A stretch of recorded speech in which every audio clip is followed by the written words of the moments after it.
इस वीडियो में आप इंग्लिश को अच्छे और सिंपल तरीके से समझोगे, वो भी आपके अपनी भाषा में। एक्टिव वॉइस क्या होता है? एक्टिव वॉइस में सबसे पहले कर्ता को रखा जाता है, जैसा कि आप ये वीडियो में देख रहे हैं। एक्टिव वॉइस में चार तरीके से आप इसको समझ सकते हैं, जैसे सिंपल टेंस सामान्य काल, कंटिन्यूअस टेंस अपूर्ण काल, परफेक्ट टेंस पूर्ण काल, परफेक्ट कंटिन्यूअस टेंस पूर्ण निरंतर काल। अब वीडियो को स्टार्ट करते हैं। इसमें मैं, जैसे कि मैं जाता हूँ, मैं लास्ट में ता हूँ, ती हूँ, ते हैं आएगा इसमें। और इसको ये बनेगा इंग्लिश इसका आई गो कैसे बना? क्योंकि इसमें पहले कर्ता प्लस क्रिया का पहला रूप। क्रिया के 3 रूप होते हैं, जिसमें कि पहला रूप, दूसरा रूप और तीसरा रूप होता है। अब क्रिया कर्ता क्या होता है? कर्ता वो होता है जो क्या बोलते हैं, करने वाला होगा। जैसे कि मैं स्कूल जाता हूँ, तो करने वाला कौन हुआ? मैं, यानी कि मैं करता हुआ। और क्रिया क्या हुई कि जाने की, यानी कि स्कूल जाने की। तो उस जाना क्या हो गया? एक क्रिया हो गया। और क्रिया का पहला रूप हो गया, यानी कि जाने को गो कहते हैं। और दूसरा रूप होता है वेंट, और तीसरा होता है गो का गॉन।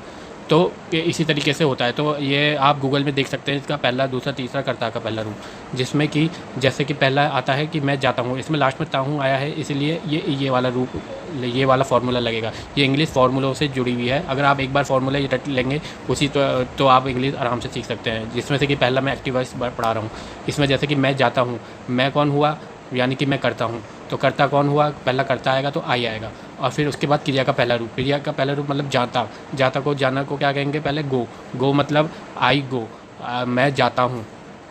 इसी तरीके से दूसरा आता है कि मैं गया। अब ये पास्ट में आ गया, यानी कि पहला आता कि वर्तमान, मैं जाता हूँ का मतलब हुआ वर्तमान।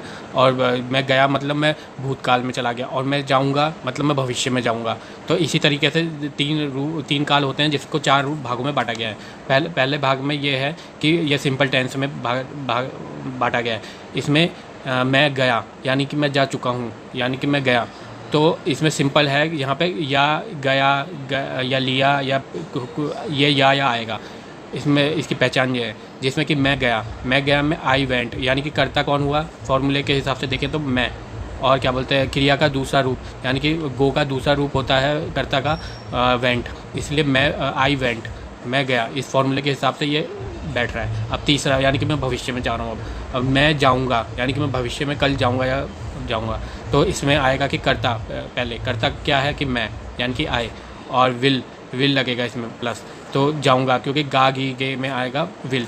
तो यानी कि भविष्य में जब भी आएगा तो विल आएगा। तो मैं आई विल, और क्रिया का पहला रूप, यानी कि ये फार्मूला हम पे सूट कर रहा है, तो इसलिए आई विल गो।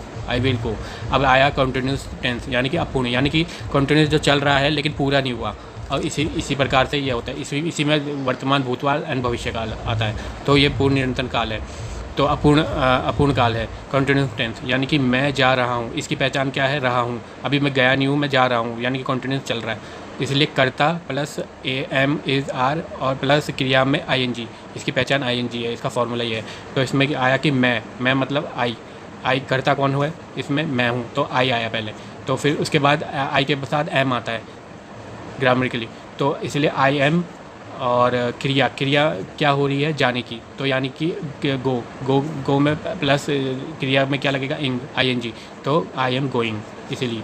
और फिर दूसरा आता है मैं जा रहा था, यानी कि आई कर्ता कौन हुआ? आई। और इसमें वॉस या वर्ड लगेगा। आई और ही शी इट के साथ वॉस लगता है। और क्या वेयर के साथ, यानी कि 2 वी और आर, वी के साथ लगेगा वेयर, मतलब बहुवचन के साथ लगेगा वेयर। तो इसलिए आई वॉस, इसमें आई है तो आई के साथ वॉस, और गोइंग आईएनजी लगेगा, आई वॉज गोइंग, जा रहा था और जा रहा हूँ। इसमें पहचान यह है, रहा हूँ, रहा था, रहा हूँगा, रहा आएगा। तो अब तीसरा भविष्य में मैं जा रहा हूँगा, यानी कि इसका फॉर्मूला यह है, कर्ता कौन हुआ? मैं। और अब विल बी लगेगा, रहा हूँगा मैं, तो विल बी। और आईएनजी लगेगा, रहा हूँगा मैं, यानी कि क्रिया क्या हो रही है? जाने की। तो आई विल गोइंग, यानी कि मैं आईएनजी में क्रिया में लगा रहा हूँ, आईएनजी क्रिया में इंग लगेगा। और इसके जस्ट इसको देखेंगे तो विल भी लगेगा, क्योंकि ये भविष्य में जाऊँगा, अभी गया नहीं हूँ, जाऊँगा। अब आता है परफेक्ट टेंस, यानी कि पूर्ण काल, यानी कि हो चुका है काल, मेरा काम हो चुका है।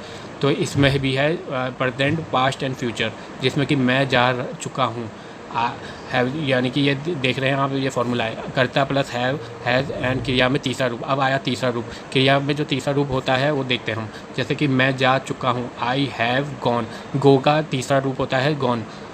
जैसे आई कौन हुआ, मैं होगा आई, हैव या हैज़ लगेगा, हैज़ उसमें लगेगा जो सिंगुलर होंगे और ये प्लूरल में लगते हैं।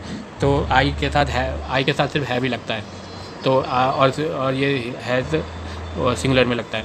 तो जैसे मैं जा चुका हूँ, आई हैव गॉन, गॉन गो की तीसरी फॉर्म होती है, जो तीसरा रूप होता है गॉन। और जाना हो गया, जाने का गो हो गया, तो गॉन हो गया।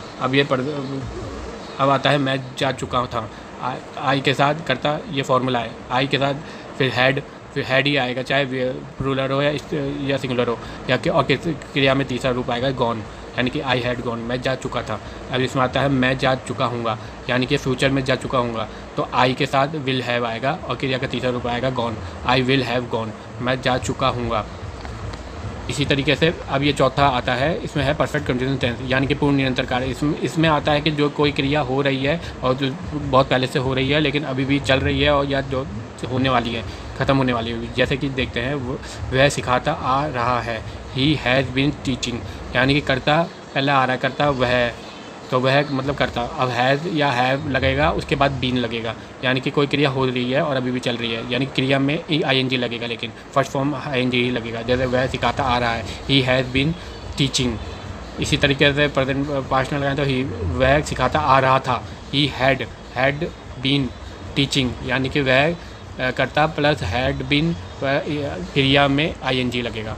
और ऐसे ही है, वह सिखाता आ रहा होगा, he will have been teaching, करता plus will have been plus क्रिया में ing लगेगा। तो इसी तरीके से अगर आप एक बार प्रैक्टिस कर लेंगे, इस फॉर्मूले को समझ लेंगे, तो आप इंग्लिश में आराम से एक्टिव वॉइस आराम से समझ सकते हैं।